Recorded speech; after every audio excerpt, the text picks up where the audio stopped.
Hi everyone, welcome to Career Catalyst. Today we will discuss about transfer of heat. So let's begin.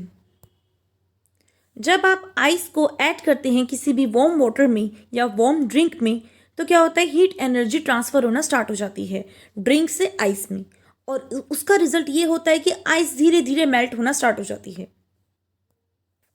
Ice का धीरे धीरे melt होना that means drink अपनी heat energy को loss करना start कर देती है और वो कूल डाउन हो जाती है। आप देखेंगे यहाँ पर ये वार्म वाटर है और यहाँ पर आइस क्यूब्स हैं, तो क्या होगा, एनर्जी मूव करती है हायर टेम्परेचर से लोअर टेम्परेचर की तरफ। मीन्स ड्रिंक से आइस में एनर्जी और हीट मूव करेगी, और हीट एनर्जी मूव करने से क्या होगा, आइस धीरे धीरे मेल्ट होना स्टार्ट हो जाती है। और जब आइस धीरे धीरे मेल्ट होती है तो ये लिक्विड भी क्या हो जाएगा, कोल्ड हो जाता है, जिससे हमें पता चलता है कि हीट एनर्जी ऑलवेज मूव करेगी हायर टेम्परेचर से लोअर टेम्परेचर की तरफ। अब यहाँ पर आप देखेंगे, यहाँ पर दो ब्लॉक्स हैं, एक है ए और एक है बी। ए में ज़्यादा टेम्परेचर है और बी में कम, तो क्या होगा, हीट एनर्जी मूव करेगी हायर टेम्परेचर से लोअर टेम्परेचर की तरफ।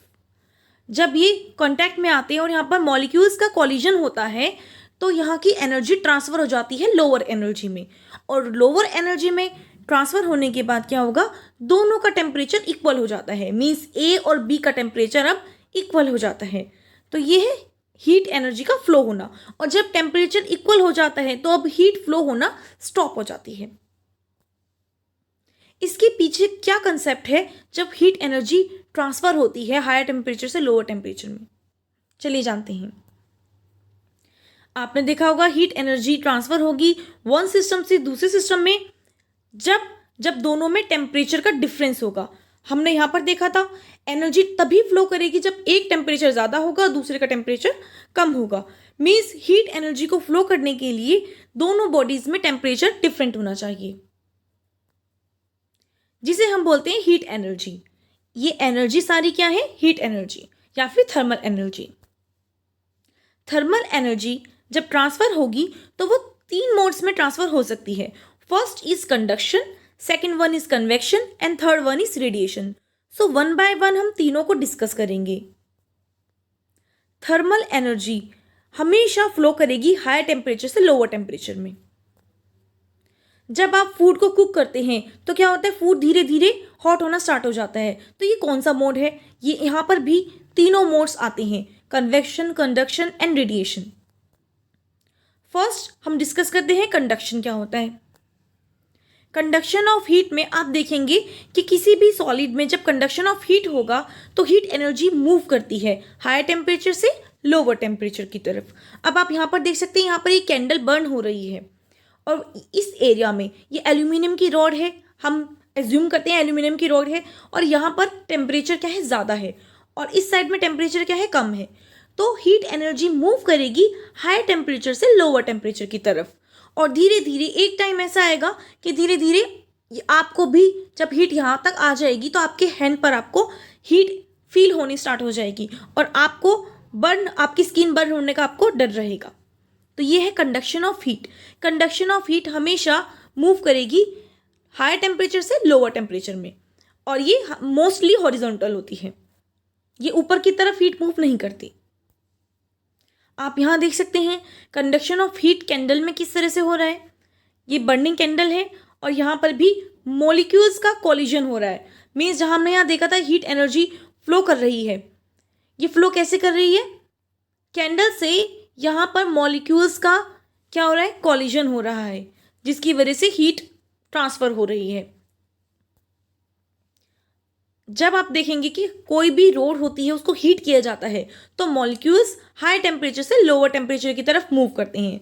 आप देख सकते हैं ये भी सेम है, और यहाँ पर इस वे में हीट एनर्जी ट्रांसफ़र होती है जिसे हम बोलते हैं कंडक्शन ऑफ हीट। यहाँ पर ये बर्नर है और यहाँ से धीरे धीरे मॉलिक्यूल्स मूव कर रहे हैं।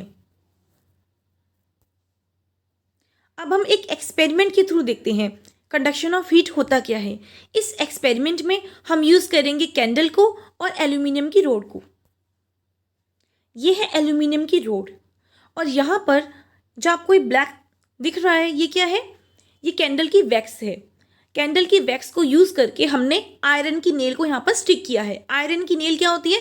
कील को हम बोलते हैं आयरन की नेल।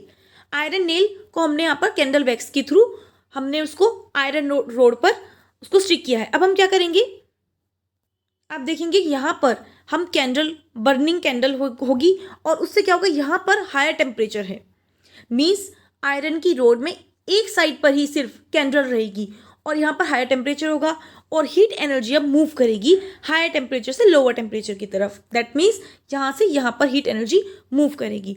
फर्स्ट हीट आएगी इस साइड में और जब यहाँ पर हीट फील होगी इस आयरन रोड पर तो क्या होगा, वैक्स धीरे धीरे मेल्ट होना स्टार्ट हो जाएगी और आयरन नेल नीचे गिर जाएगी। फिर धीरे धीरे हीट एनर्जी यहाँ पर मूव करेगी तो यहाँ पर क्या होगा, यहाँ पर भी वही होगा, ये कैंडल वैक्स धीरे धीरे मेल्ट होना स्टार्ट हो जाएगी और फिर सेकंड नेल भी नीचे गिर जाएगी, फिर थर्ड वाली नीचे गिर जाएगी। मीन्स इस एक्सपेरिमेंट से आपको पता चलता है कि आपने यहाँ पर कैंडल को मूव नहीं किया, कैंडल सिर्फ यहीं पर है, बट धीरे धीरे हीट एनर्जी ट्रांसफर हो रही है। इसे हम बोलते हैं कंडक्शन ऑफ हीट। आप देख सकते हैं ये मेटल की रोड थी।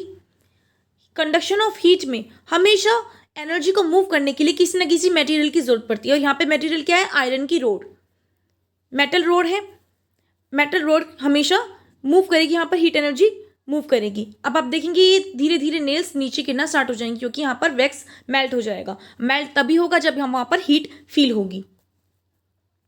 आपने देखा होगा जब आप खाना बनाते हैं तो फ्राइंग पैन में अगर उसका हैंडल में यहाँ पर कोई भी वुडन का या फिर कोई प्लास्टिक का हैंडल नहीं है और सेम उसी मेथड का उसी मटेरियल का हैंडल है जो कि आप खाना बना रहे हैं, तो क्या होगा, आपको हीट फील होगी।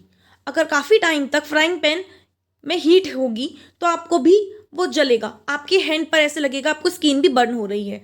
तो ऐसा क्यों होता है? क्योंकि यहाँ पर भी हीट एनर्जी फ्लो हो रही है हायर टेम्परेचर से लोअर टेम्परेचर की तरफ। आप देखेंगे यहाँ पर हीट है, डायरेक्ट सोर्स है और ये पूरी बॉडी फ्राइंग पैन की हीटेड हो जाती है क्योंकि हीट एनर्जी ट्रांसफर होगी तो हायर टेम्परेचर से लोअर टेम्परेचर की तरफ मूव करेगी और उसका हैंडल भी आपको हीट फील होगी। आपने देखा होगा जब भी कोई कॉफ़ी या फिर टी होती है उसमें काफ़ी टाइम तक, किसी हॉट कॉफ़ी में काफ़ी टाइम तक कोई स्पून होगी तो क्या होगा, हीट एनर्जी फ्लो करेगी। वो फ्लो कैसे करेगी, धीरे धीरे आपकी स्पून भी बर्न हो जाएगी और बर्न होने के बाद आपको जब आप उसको टच करोगे तो आपको हीट फील होगी।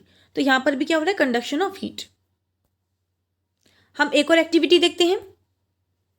आप एक बीकर लेते हैं, बीकर में आप हॉट वाटर का यूज़ करते हैं और उसके अंदर काफ़ी सारे मटेरियल होते हैं जैसे कि प्लास्टिक स्केल, पेंसिल, स्पून, बहुत सारी चीज़ें होती हैं। तो आप ये देखेंगे थोड़ी देर बाद कि प्लास्टिक की स्केल ये बहुत ही कम हीट आपको फील होगी, बट स्पून में आपको बहुत ज़्यादा हीट फील होगी और वुडन पेंसिल में भी आपको कम हीट फील होगी। ऐसा क्यों होता है? ये ऐसा इसलिए होता है क्योंकि यहाँ पर कंडक्शन ऑफ हीट बेटर होता है कुछ एलिमेंट्स में, जैसे कि मेटल्स में।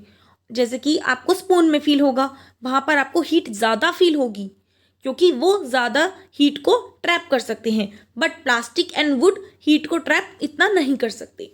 इस वजह से आप यहाँ पर कंडक्शन बेटर होगा मेटल्स में जैसे कि स्पून में, और प्लास्टिक में और वुड में, मीन्स प्लास्टिक में स्केल में एंड पेंसिल में आपको हीट उतनी फील नहीं होगी।